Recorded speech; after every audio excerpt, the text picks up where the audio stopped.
حضرت غوث پاک جیلانی شیخ عبدالقادر رضی اللہ تعالیٰ عنہ۔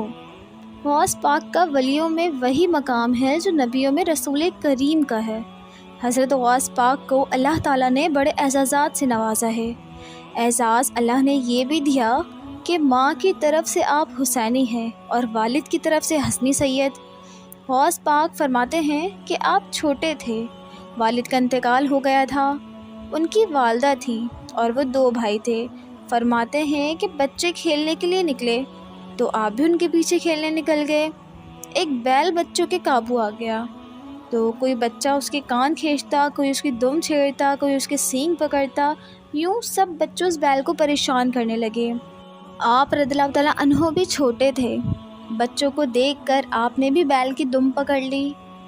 آپ نے جیسے ہی بیل کی دم پکڑی تو بیل نے آپ کی طرف پلٹ کر دیکھا اور بیل کہنے لگا، شیخ عبدالقادر آپ تو ایسا نہیں کریں۔ بیل بول کر کہنے لگا کہ شیخ عبدالقادر آپ تو ایسے نہیں کریں، آپ کو اللہ تعالیٰ نے ان کاموں کے لیے پیدا نہیں فرمایا۔ آپ رضی اللہ تعالیٰ عنہ فرماتے ہیں کہ ان کو اتنا خوف طاری ہوا کہ پہلی بار کسی بیل کو اس طرح بولتے دیکھا تھا۔ بیل کے بولنے کی وضاحت کے لیے میں آپ کو ایک حدیث بھی سنا دیتی ہوں۔ حضور کریم صلی اللہ علیہ وآلہ وسلم فرماتے ہیں، ایک شخص نے بیل پر سواری کر لی۔ اللہ پاک نے بیل سواری کے لیے نہیں پیدا کیا، سواری کے لیے اونٹ ہیں، گھوڑے ہیں، گدھے ہیں، کھچر ہیں۔ بیل اللہ پاک نے کھیتی باڑی کے لیے پیدا کیا ہے۔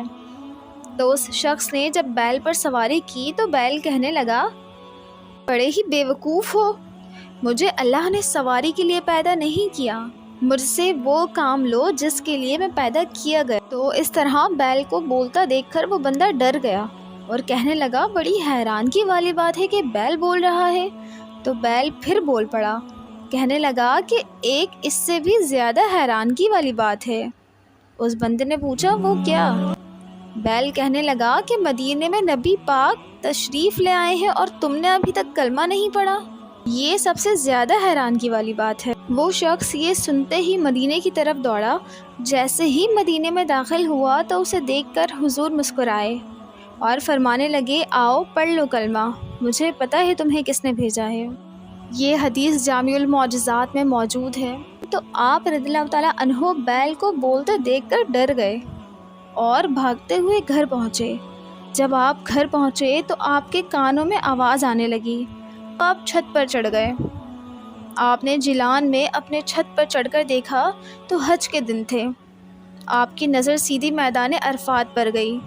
لوگ میدان عرفات میں بیٹھ کر لبیک لبیک پڑھ رہے تھے۔ پہلے آپ رضی اللہ تعالیٰ عنہ باہر سے ڈر کر آئے، پھر چھت سے ڈر کر نیچے اترے اور اپنی والدہ کو ساری بات بتائی۔ تو آپ کی والدہ کہنے لگیں کہ آپ کی پیدائش سے پہلے انہیں بہت بشارتیں ہوئیں۔ اللہ تعالیٰ نے آپ کو ایسے علم دین سے نوازا کہ آپ سلطان اولیاء ہیں۔